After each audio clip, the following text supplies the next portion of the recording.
अध्याय 10 sky cloud forest. रात। Shaw sect की एक शानदार इमारत के अंदर।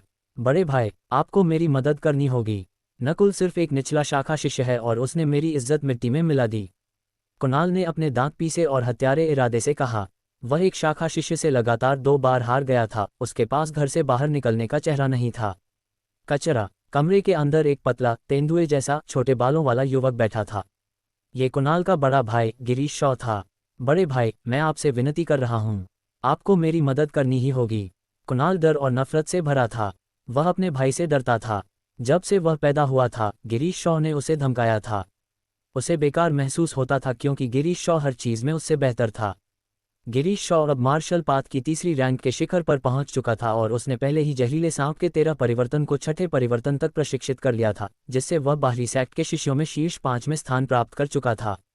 5 कुणाल भी अपने भाई के प्रतिद्वंद्वी नहीं थे।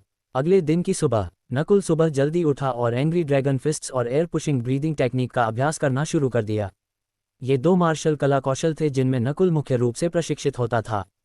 अभी मुझे मार्शल पाथ की तीसरी रैंक तक पहुंचने में कुछ समय लगेगा। नकुल ने आधे घंटे तक अभ्यास किया और कल की योजनाओं पर काम किया। सेक्ट के पैसे वाले कमरे की ओर चला गया। नियमों के अनुसार नकुल को प्रति माह 10 चांदी के टुकड़े मिल सकते थे। मैंने इस महीने का पैसा अभी तक नहीं लिया है। नकुल जल्द ही पैसे वाले कमरे में पहुंच गया। नकुल, मार्शल पाथ की दूसरी रैंक, शाखा शिष्य, मासिक भत्ता 20 चांदी, अकाउंटेंट ने भावहीन होकर कहा। 20 चांदी के टुकड़े। नकुल ने पैसे लिए और धन्यवाद दिया। दूसरी रैंक तक पहुंचने के बाद उसका मासिक भत्ता 2 गुना हो गया था। हालांकि 20 चांदी का मासिक भत्ता एक पूरे परिवार को बिना चिंता के खाने और सोने दे सकता था, लेकिन मार्शल कलाकारों के लिए ये कुछ भी नहीं था। कुछ महंगे कल्टीवेशन संसाधन जो किसी की कल्टीवेशन गति को बढ़ा सकते थे और आसानी से रेल्म्स को तोड़ने में मदद कर सकते थे, हजारों चांदी के टुकड़ों से भी अधिक थे। कोई भी संसाधन जो अमीर शिष्य लापरवाही से खाते थे, सामान्य शिष्यों के 30 साल के भत्ते से अधिक होते थे। 20 चांदी के टुकड़े। नकुल ने एक गहरी सांस ली और अपनी चांदी पकड़कर शॉ सेक्ट के क्षेत्र से बाहर निकला और सनफेदर सिटी के बाजार की ओर बढ़ा। वह पहले जो पैसा कमाता था उसे अपने माता पिता को उनकी मदद करने के लिए देता था। हालांकि इस बार उसने ऐसा नहीं किया। इसके बजाय उसने चांदी ली और चला गया। कुछ ही देर बाद नकुल सनफेदर सिटी के सबसे बड़े बाजार में पहुंचा। शहर में एक हथियार की दुकान। दुकानदार, इस हैवी मेटल बो की कीमत कितनी है? नकुल ने काफ़ी समय लेने के बाद आखिर में फैसला किया। ये हैवी मेटल बो बेहद शक्तिशाली है। ये 150 मीटर तक शूट कर सकता है। 20 चांदी के टुकड़े, कोई मोलभाव नहीं, दुकानदार ने मुस्कुराते हुए कहा। उसने नकुल के कपड़ों पर शॉ सेक्ट का प्रतीक देखा था। सनफेदर सिटी में शॉ सेक्ट, लैम्बर्ट सेक्ट और ग्रिफिन सेक्ट 3 सबसे बड़े परिवार थे और शहर में उनका पूरा दबदबा था। 20 चांदी के टुकड़े। नकुल ने अपनी भान उठाए और गहरे स्वर में कहा, क्या ये थोड़ा सस्ता हो सकता है?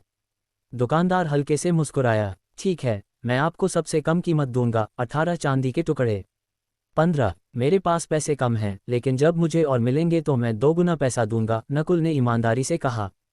15 चांदी के टुकड़े। यह शायद थोड़ा कम है, लगभग कोई लाभ नहीं है। दुकानदार को थोड़ी कठिनाई हुई, लेकिन नकुल की आंखों में ईमानदारी देखकर उसने अपने होंठ काटे। ठीक है, उम्मीद है कि आप अपना वादा निभाएंगे क्योंकि ये दुकान भी शॉ सेक्ट के क्षेत्र में आती है। धन्यवाद, नकुल ने कृतज्ञता से कहा। उसे कभी एहसास नहीं हुआ कि ये दुकान शॉ सेक्ट के अधीन थी। जल्दी से नकुल ने 15 चांदी की कीमत पर धनुष खरीदा और अपनी शेष नकदी से कुछ तीर और भोजन भी खरीदा। उसके पास कोई पैसा नहीं बचा था। उम्मीद है कि मैं असफल नहीं हूँगा, नकुल ने खुद से बुदबुदाया और जल्द ही सनफेदर सिटी छोड़ दिया।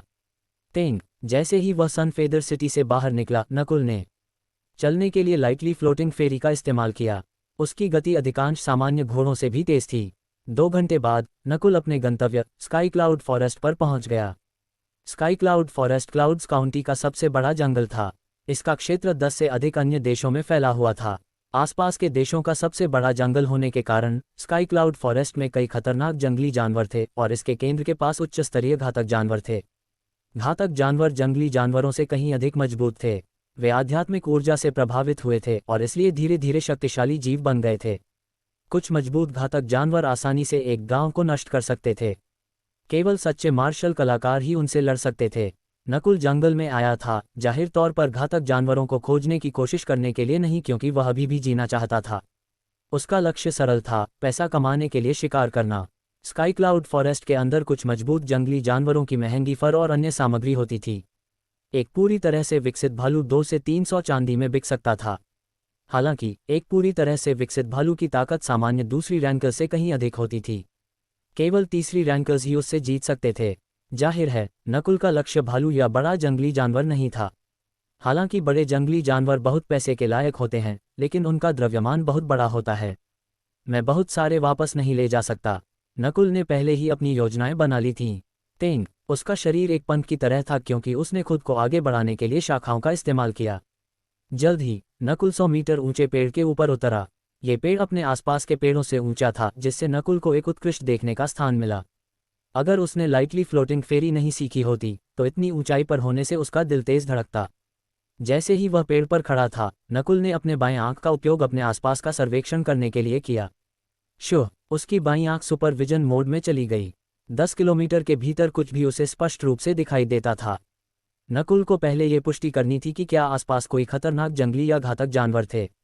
जल्द ही नकुल उस क्षेत्र की स्थिति समझ गया। 20 जानवर थे जो उसे धमकाते थे और उनमें से केवल एक ही उसके करीब था। शुक्र है, कोई घातक जानवर नहीं थे। मैं अब शुरू कर रहा हूँ। नकुल ने एक गहरी सांस ली, फिर धीरे धीरे अपना हैवी मेटल बो निकाला। जैसे ही धनुष की डोरी कांपी, तीर एक सुनहरे धब्बे वाले सांप को 100 मीटर दूर उसके नीचे लगा। सुनहरे धब्बे वाला सांप उछला और एक भयानक तरीके से फुफकारा। हालांकि नकुल के तीर चलाने के कौशल उत्तम थे और सीधे उसके महत्वपूर्ण अंगों पर लगे। सुनहरे धब्बे वाला सांप जंगली तरीके से छटपटाया, लेकिन जल्द ही मर गया। गोल्डन स्ट्राइप स्नैक, सुपर जहरीला जानवर जो तीसरी रैंकर्स को भी धमका सकता है। नकुल ने थोड़ी सांस ली और अपने माथे से पसीना पोंछा। अगर वे सीधे लड़ रहे होते तो गोल्डन स्ट्राइप स्नैक के उसे मारने की अधिक संभावना थी, क्योंकि यह बेहद तेज और जहरीला था। हालांकि नकुल ने भी बहुत कुछ हासिल किया था। सांप के दांत और जिगर बेहद महंगे थे। सांप को मारने के बाद नकुल ने नए लक्ष्यों को खोजने के लिए अपनी बाईं आंख का उपयोग करना जारी रखा। अचानक नकुल ने हवा में एक चीख सुनी। एक धातु के मुंह वाला बाज 1 मीटर के पंख फैलाकर आसानी से दूसरी रैंक के एक भेड़िए को मार डाला। नकुल का चेहरा गंभीर था। धातु के मुंह वाले बाज को मेटल बीक ईगल कहा जाता था और यह स्काई क्लाउड फॉरेस्ट में बेहद प्रसिद्ध था। इसकी ताकत सामान्य दूसरी रैंकर्स से कहीं अधिक थी और यह हवा में स्वतंत्र रूप से उड़ता था। इसके लगभग कोई प्राकृतिक दुश्मन नहीं थे। मेटल बीक ईगल्स बेहद तेज होते हैं। इसके पंख और रक्षा भी मजबूत होते हैं। ये लगभग एक घातक जानवर है। एक की कीमत 700 से 800 चांदी के टुकड़े होगी, नकुल ने सोचा जैसे ही उसने अपनी बाईं आंख का उपयोग बाज को निशाना बनाने के लिए किया। इस बार उसने जहर से लेपित एक तीर निकाला। हैवी मेटल बो जल्द ही अपनी सीमा तक खिंच गया। अध्याय 11, ग्रीन हेडेड टाइगर किंग। एक परछाई पीछे छूट गई क्योंकि तीर हवा को चीरता हुआ उड़ते हुए मेटल बीक ईगल की ओर बढ़ रहा था। ये तीर कंटिन्यूअस मीटियोराइट एरोज कौशल का उपयोग करके चलाया गया था और उसकी बाईं आंख द्वारा निर्धारित मार्ग का पालन करता था। स्क्रीच, बाज से एक क्रोधित चीख सुनाई दी। नकुल ने तब बाज को अपनी ओर चार्ज करते देखा। तीर अभी भी उसके पेट में फंसा हुआ था। अच्छा नहीं, ये देखकर नकुल शॉ की अभिव्यक्ति बदल गई और उसने तेजी से बचने के लिए लाइटली फ्लोटिंग फेरी का इस्तेमाल करते हुए झाड़ियों की ओर भाग निकला। हालांकि नकुल शॉ का तीर निशाने पर लगा था, लेकिन ये किसी महत्वपूर्ण हिस्से पर नहीं लगा था। मेटल बीक ईगल की प्रतिक्रिया, उड़ने की गति और रक्षा सभी सामान्य जानवरों से कहीं अधिक थीं। ये घातक जानवरों के बराबर था। तीर ने जानलेवा क्षति नहीं पहुंचाई थी। नकुल शॉ एक फुर्तीले पक्षी की तरह जंगल से उड़ रहा था। फिर भी उसकी बाईं आंख बाज पर अपनी पकड़ नहीं भूली। एक और तीर चलाया गया।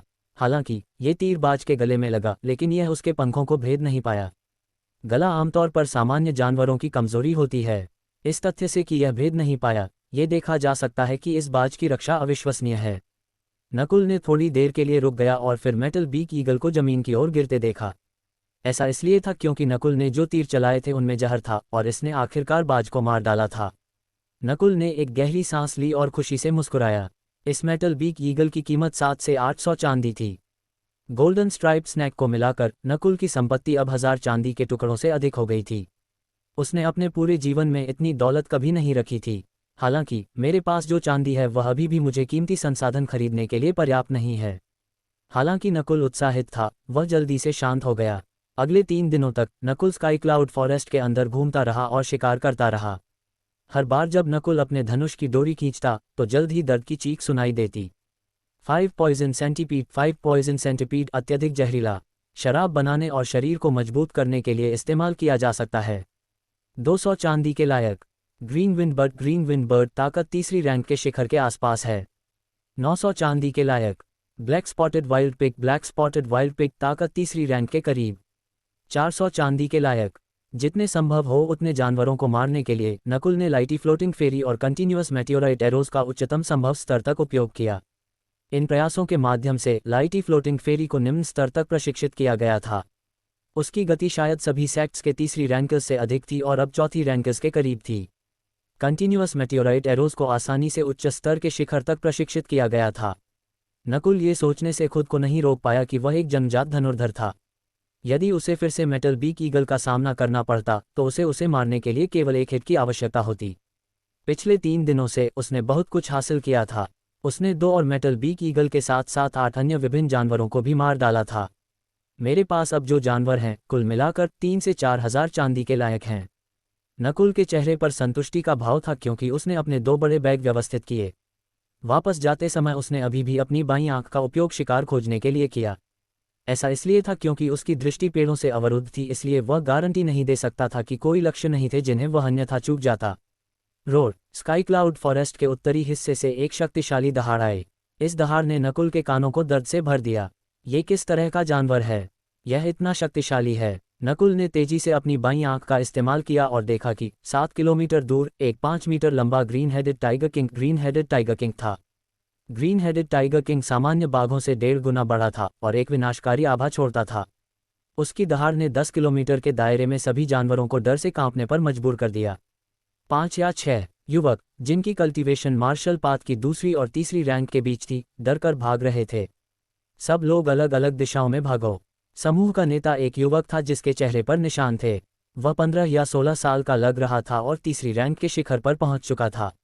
उसने एक लंबी तलवार पकड़ी हुई थी जो आसानी से एक पेड़ को आधा काट सकती थी और बाघ को रोकने के लिए आगे बढ़ा। बूम! बाघ ने अपने पंजे लहराए और एक पेड़ बिखर गया। घातक जानवरों की ताकत इतनी खतरनाक होती है, नकुल ने सोचा।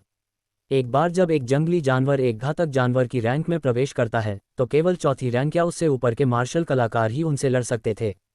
टाइगर किंग की ताकत एक ही वार में 2 या 3 नकुल को समतल कर सकती थी।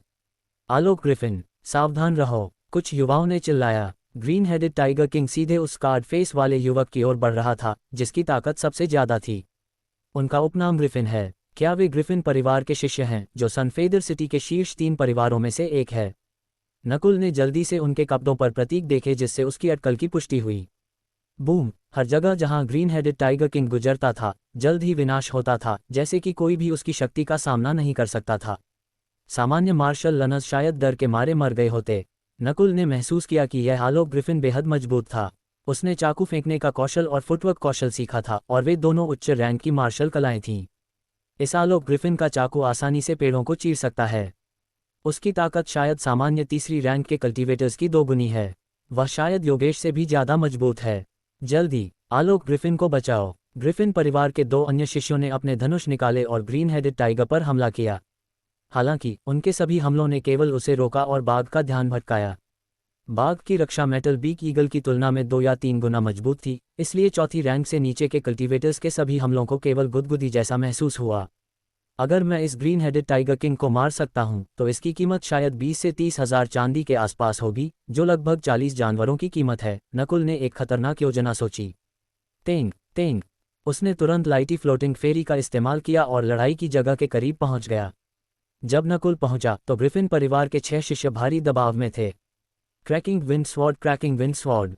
आलोक ग्रिफिन की आंखों में चमक आई क्योंकि उसने अपनी लंबी तलवार का उपयोग करके बाघ के माथे की ओर वार किया। क्या खतरनाक तलवार! नकुल ने तलवार की पूरी शक्ति देखी। उसकी शक्ति तीसरी रैंक के 2 सामान्य कल्टीवेटर्स को तुरंत मार सकती थी। वह भी इसे रोक नहीं पाएगा। उसने आलोक ग्रिफिन के शरीर के अंदर हल्की हरी आभा भी महसूस की। यह इस बात का संकेत था कि आंतरिक शक्ति जल्द ही बनेगी। शुह! तलवार ग्रीन हेडेड टाइगर किंग के सिर में आधा इंच तक कटने में सक्षम थी, लेकिन उसकी ताकत ने आलोक ग्रिफिन को खून की उल्टी करवा दी। उसकी तलवार की ताकत चौथी रैंक के 1 डैमेज के करीब थी। यह एक घातक जानवर को भी चोट पहुंचाने में सक्षम थी। Road! Green headed tiger king ने दहाड़ लगाए और फिर और भी अधिक गति से आलोक ग्रिफिन की ओर बढ़ा। आलोक ग्रिफिन तीसरी रैंक के शिखर पर पहुंच चुका था और अपने उच्च रैंक के मार्शल कला कौशल का उपयोग करके उसने हमले से बचा।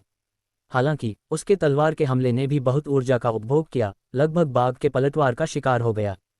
Cracking wind sword. खून से लथपथ आलोक ग्रिफिन ने एक बार फिर वही चाल चली और बाघ के माथे पर एक और खूनी निशान छोड़ा। उसका शरीर एक बार फिर हवा में उड़ गया। Roar. Green headed tiger king ने अपने जबड़े खोले और आलोक ग्रिफिन की ओर कूदा। आलोक ग्रिफिन थक गया था और बच नहीं पाया। आलोक ग्रिफिन, दूसरे शिष्यों ने चिल्लाया, लेकिन ठीक इसी क्षण एक तीर हवा में लहराया, सीधे शाखाओं और पत्तियों को चीरता हुआ बाघ को लगा। रोर। बाघ दुख भरी आवाज में दहाड़ा। उस पल हर जीवित वस्तु कांप उठी। ग्रिफिन के शिष्य भौचक्के होकर देखते रहे क्योंकि उसकी एक आंख में तीर लग गया था। हालांकि बाघ की रक्षा मजबूत थी, उसकी आंखें उसका सबसे कमजोर हिस्सा थीं। क्योंकि बाघ अपराधी को खोजने के लिए मुड़ा, आलोक ग्रिफिन भागने में सक्षम हो गया। हालांकि जैसे ही उसने अपने आसपास का सर्वेक्षण किया, अपराधी कहाँ था? इतना करीब। नकुल एक ऊंचे प्राचीन पेड़ के पीछे छिप गया जो बाघ से केवल 100 मीटर दूर था। जैसे ही बाघ अपराधी को खोजने की कोशिश कर रहा था, ग्रिफिन परिवार के शिष्य भागना शुरू कर दिया। हालांकि चूंकि बाघ अपने लक्ष्य को नहीं ढूंढ पाया, तो उसने और भी उन्मत्त तरीके से हमला करना शुरू कर दिया। एक चीख सुनाई दी क्योंकि दूसरी रैंक के एक युवक को टुकड़ों में फाड़ दिया गया था। इस दृश्य ने नकुल को, जो दूर नहीं था, ठंड महसूस करवाए, ठीक उसी तरह जैसे ग्रिफिन परिवार के एक और शिष्य खतरे में थे।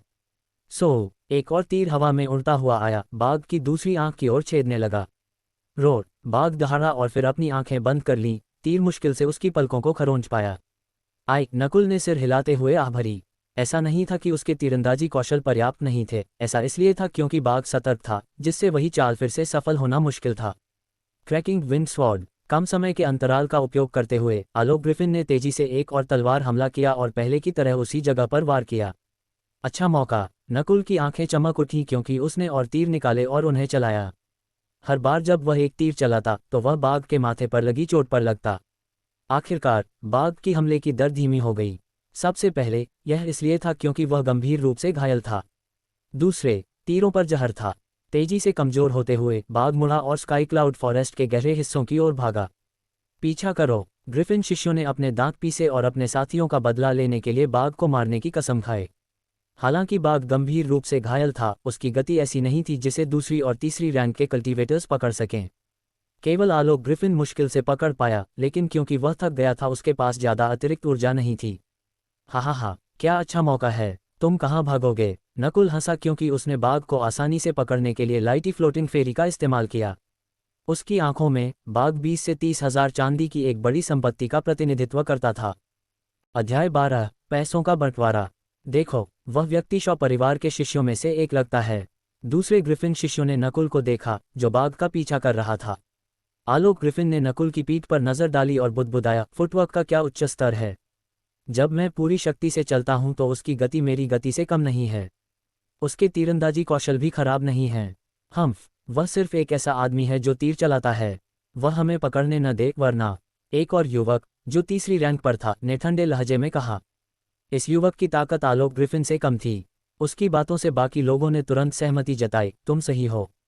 उस बच्चे ने हमें चारा बनने दिया और खुद छिपकर अपने तीर चलाए। मोहित ग्रिफिन, उस व्यक्ति ने हमारी जान बचाई है। आलोक ग्रिफिन ने असहमति में सिर हिलाया। ठीक इसी क्षण कुछ किलोमीटर दूर ग्रीन हेडेड टाइगर की अंतिम दहाड़ सुनाई दी। ग्रिफिन परिवार के शिष्यों की अभिव्यक्ति बदल गई। बिना सोचे समझे भी वे जानते थे कि बाघ मर गया होगा। जल्दी, मोहित ग्रिफिन नामक युवक आवाज की दिशा में भागा। नकुल एक पेड़ से टिका हुआ था और जोर जोर से सांस ले रहा था। नीचे 5 मीटर लंबे बाघ के माथे में कुछ तीर फंसे हुए थे। कुछ देर पहले बाघ एक भयंकर प्राणी था, लेकिन अब उसमें कोई जान नहीं बची थी। नकुल ने सहजता से एक और तीर निकालने की कोशिश की, लेकिन फिर एहसास हुआ कि कोई नहीं बचा था। नकुल शव की ओर तैरता हुआ गया और गहरे विचार में डूब गया। उसकी बाईं आंख ने ग्रिफिन शिष्यों पर ध्यान केंद्रित किया जो अब 3 किलोमीटर दूर थे। नकुल वहीं खड़ा रहा और शव को छूने के लिए नहीं हिला। ऐसा नहीं था कि वह नहीं चाहता था, बस उसके लिए ऐसा करना थोड़ा मुश्किल था। बाघ का शरीर लगभग 3 टन भारी था और उसे हिलाना मुश्किल था।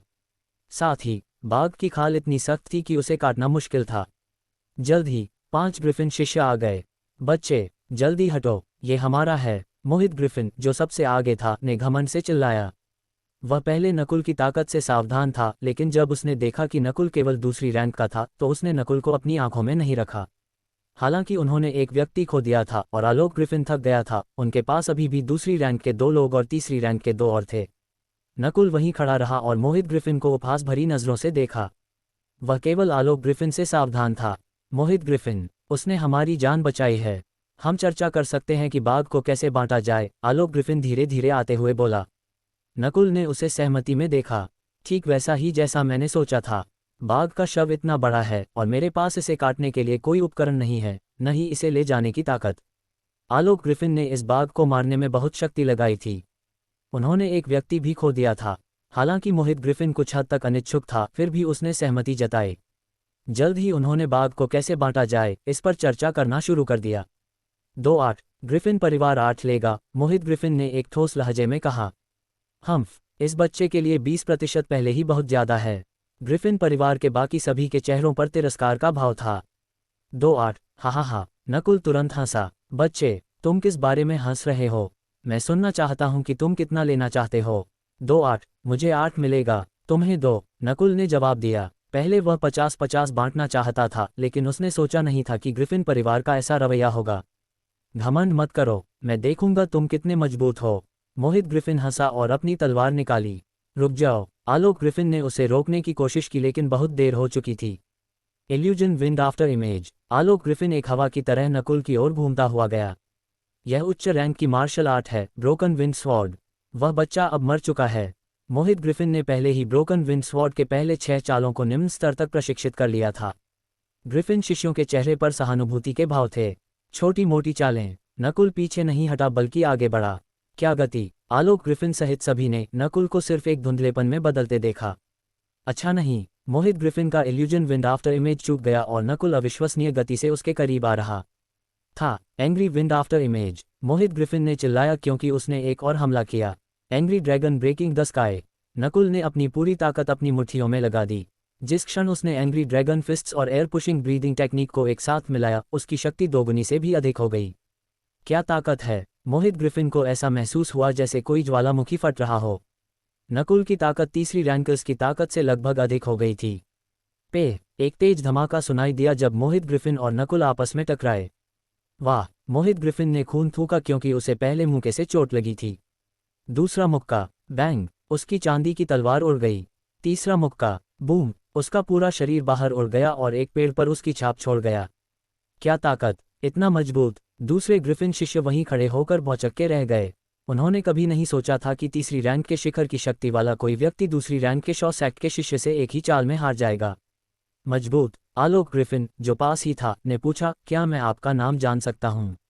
नकुल ने लापरवाही से अपनी मुट्ठियां वापस ले लीं। बच्चे, तुम इस बार सिर्फ भाग्यशाली थे। मोहित ग्रिफिन जमीन से रेंग कर उठा। मैं बाघ से लड़ रहा था और थक गया हूँ। अगली बार तुम्हें ऐसा भाग्य नहीं मिलेगा।